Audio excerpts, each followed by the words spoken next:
Hai guys, kali ini admin kembali bawa informasi yang menarik nih tentang galangan kapal terbesar di Indonesia. Ya, karena tahun ini nih, tahun 2026, industri maritim kita bakal menoreh sejarah baru. Ya, tahun ini nih, PT PAL bakal produksi besar-besaran drone laut atau KSOT yang sejak 2 tahun lalu admin sudah bahas. Iya, yang dulu dibilang hoax. Produksi kapal selam otonomus PT PAL nantinya jumlahnya gak main-main bro, mencapai 30 unit. Tak hanya itu, PT PAL ternyata juga bukan hanya memproduksi kapal, melainkan armamen pendukungnya, seperti Combat Management System atau CMS, torpedo ringan tipe Piranha, dan sekaligus senjata laser. Nah, penasaran kan informasi lengkapnya? Tanpa banyak basa-basi, yuk kita bahas lebih detail lagi bro. Selama ini nih, kita sering ribut soal alutsista impor. Ya, ribut soal harga yang mahal, dan ribut soal ketergantungan asing. Tapi nih, diam-diam Indonesia di Surabaya saat ini sedang melakukan sesuatu yang benar-benar mengubah peta kekuatan laut di kawasan. Ini bukan wacana, juga bukan prototipe kosong, tapi real, nyata.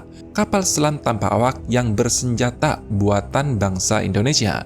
Ini bukan kapal mainan loh, bukan drone laut level surveillance yang cuma bisa memetakan kondisi bawah laut, tapi kapal selam tempur tanpa awak yang dilengkapi senjata dan bisa menghancurkan kapal permukaan. Hebatnya lagi, kapal selam otonom ini 100% didesain oleh orang Indonesia, 100% direkayasa di dalam negeri tanpa lisensi asing dan tanpa ketergantungan software asing. Artinya, Indonesia punya kendali penuh atas teknologi ini. Maka dengan ini, sekarang Indonesia kini resmi masuk ke klub super eksklusif dunia. Karena sekarang hanya ada 4 negara yang mampu membuat kapal selam tanpa awak bersenjata yang sudah masuk ke tahap operasional. Yang pertama itu ada Amerika Serikat, dan yang kedua ada Rusia, ketiga Cina, dan sekarang Indonesia. Ini gak main-main loh. Bahkan, negara industri pertahanan mapan seperti Prancis pun itu masih di level pengintaian bro, atau masih tahap surveillance doang, belum berani masuk ke tahap yang bersenjata. Tapi Indonesia langsung lompat ke level tempur. Ini bukan kebetulan, di balik ini semua ada transformasi brutal PT PAL, perusahaan yang dulu nyaris mati, mental karyawannya runtuh, produksinya ambruk, bahkan sama persis nih perusahaan seperti mayat yang belum dikubur. Tapi hari ini, PT PAL bukan sekedar bangkit, ia melampaui kejayaan masa lalunya. Bagi yang belum tahu nih, pada masa kejayaan PT PAL dulu, itu mampu memproduksi sekitar 15 blok kapal per bulan. Ya, kapal Star 50 buatan PT PAL era 90-an bahkan dibeli oleh negara maju seperti Hong Kong, Jerman, Turki, Italia, dan terakhir tuh dibeli oleh Singapura yang dikenal dengan kapal Airline pada tahun 2010. Nah, sekarang nih, kemampuan PT PAL jauh melampaui kejayaan masa lalu dengan memproduksi sekitar 50 blok per bulan. Bahkan dalam 2 tahun lagi nih, PT PAL punya target produksi 100 blok per bulan.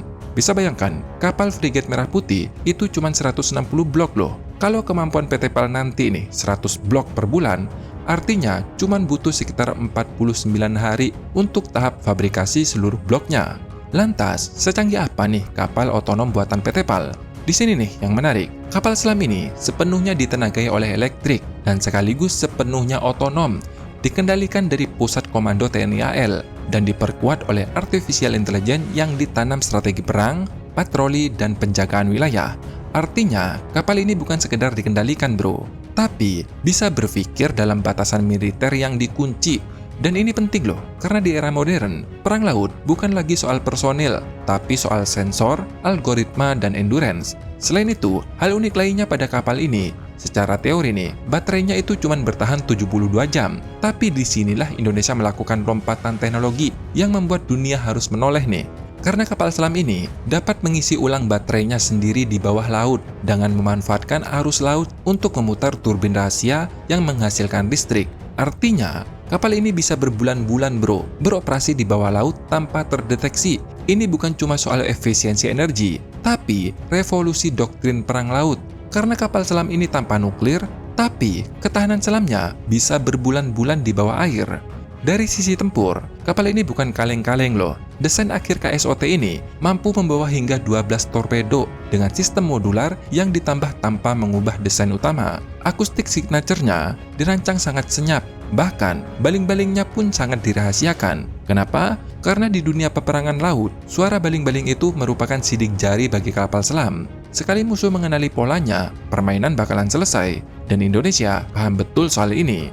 Sekarang kita masuk ke poin yang bikin dada sesak sekaligus bangga nih, karena ternyata harga satu kapal perang selam konvensional setara dengan 40 unit kapal selam tanpa awak ini. 40 bro, bayangkan. Artinya, selama ini dengan anggaran yang sama nih, kita cuma bisa menjaga laut dengan 3 atau 4 kapal mahal. Namun sekarang, kita bisa menebar puluhan penjaga laut cerdas di seluruh Nusantara. Dan ini bukan pilihan, melainkan merupakan keharusan strategis. Saat ini, pemerintah sudah bergerak nih, memesan sekitar 30 unit kapal selam tanpa awak, dan itu baru tahap awal. Produksi massalnya sekarang sedang berjalan, dan targetnya nih, dalam 18 bulan ke depan, ditargetkan mayoritas unit sudah selesai. Artinya ya sebagian besar lah, selama 18 bulan itu bakalan diselesaikan. Dan mulai pertengahan atau akhir tahun 2026, Indonesia benar-benar punya jaringan kapal selam tanpa awak yang aktif menjaga lautan sendiri. Sedangkan untuk ekspor sebenarnya ada, tapi tegas, Indonesia masih mengutamakan keperluan dalam negeri dulu, baru bicara jual keluar. Satu lagi nih, semua ini bukan sekedar proyek militer bro. Ini merupakan mesin ekonomi nasional, karena PT PAL tidak hanya berhenti memproduksi kapal.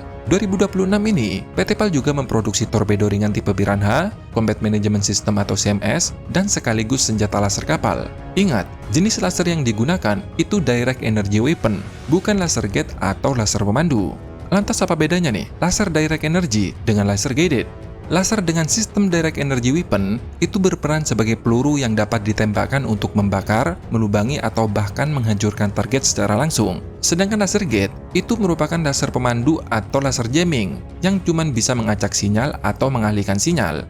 Nah, teknologi ini merupakan teknologi baru bro, karena yang admin tahu nih, sekali lagi ya, yang admin tahu, Amerika Serikat saja itu baru punya tahun 2020 yang dipasang pada destroyer kelas Arleigh-Burke. Sedangkan Cina itu baru punya tahun 2023 yang dipasang pada kapal perusak Luyang atau tipe 052D. Maka dari itu nih, kita patut bangga karena kita sudah mampu mengembangkan senjata yang berkecepatan ekstrim. Ya betul, kecepatan ekstrim. Karena sekali tembak, itu kecepatannya sekitar 300 km per detik.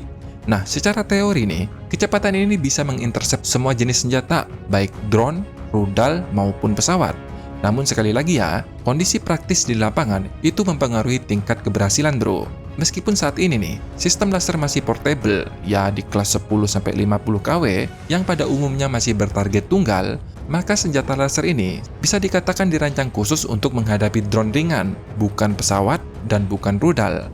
Namun jangan salah loh, PT PAL sekarang sudah mengembangkan sistem laser untuk kapal dengan desain yang mengindikasikan nih dayanya mencapai 100 kW. Laser kelas ini memiliki kemampuan multi-target atau SWAM dan sekaligus mampu menangkis rudal tertentu. Kenapa masih rudal tertentu? Bukan semua rudal nih. Hal ini karena daya listrik itu merupakan kaliber bagi senjata laser. Ibaratnya nih, daya yang lebih tinggi berarti amunisi atau kalibernya itu lebih besar, yang pada intinya waktu pelumpuhan target itu lebih cepat. Sekali tembak sepersekian detik itu langsung meleduk tuh. Tapi sekali lagi ya, listriknya itu wattnya harus besar bro. Jadi, kalau ada yang klaim nih, negara tetangga bilang udah pasang berbagai jenis senjata laser sejak tahun 2006, ya kalian cukup senyum dan iyain aja. Bedakan jenis laser aja gak paham, mau lu diskusi sama orang model gitu, faedah kagak, buang waktu iya. AS saja baru tahun 2020, Cina baru tahun 2023, bahkan Israel itu baru tahun 2024 loh punya senjata model ginian yang dikenal dengan Iron Beam. Masa negara antah berantah yang gak jelas teknologinya tiba-tiba klaim menggunakan senjata jenis ini? Ya, kalian tahulah. Nah, kita kembali. Tentu, secara geopolitik nih, pesan Indonesia itu jelas. Kami tidak agresif, tapi kami tidak telanjang. Laut kami luas, jalur perdagangan kami sangat vital, dan sekarang penjagaannya bukan lagi mimpi atau wacana impor dari negara lain, tapi merupakan produk anak bangsa sendiri. Tentu, semua ini mengubah posisi tawar Indonesia di Indo-Pasifik, bukan hanya sekedar teriak di PBB, tapi diam-diam siap menghadapi segala kemungkinan, bahkan dalam keadaan terburuk sekalipun. Dan yang paling menghantam fakta nih, ternyata ya, Indonesia itu nggak kekurangan orang pintar bro. Yang selama ini kita kurang hanyalah keberanian untuk percaya diri. Karena ketika sistem dibangun, SDM diberi kepercayaan, industri tidak diperlakukan sebagai proyek bancaan atau korupsi, hasilnya itu bukan janji, tapi kapal selam tempur yang berlayar senyap menjaga kedaulatan negeri ini. Nah, gimana nih menurut pendapat kalian? Apakah masih ragu info yang admin berikan? Ya memang admin akui terlalu awal untuk memberikan info, tapi jelas itu bukan hoax bro. Semua informasi yang admin dapat, itu semua ada sumbernya yang jelas. Nah, sampai di sini dulu informasinya. Terima kasih sudah menonton. Semoga bermanfaat. Sampai jumpa di next video. Dadah!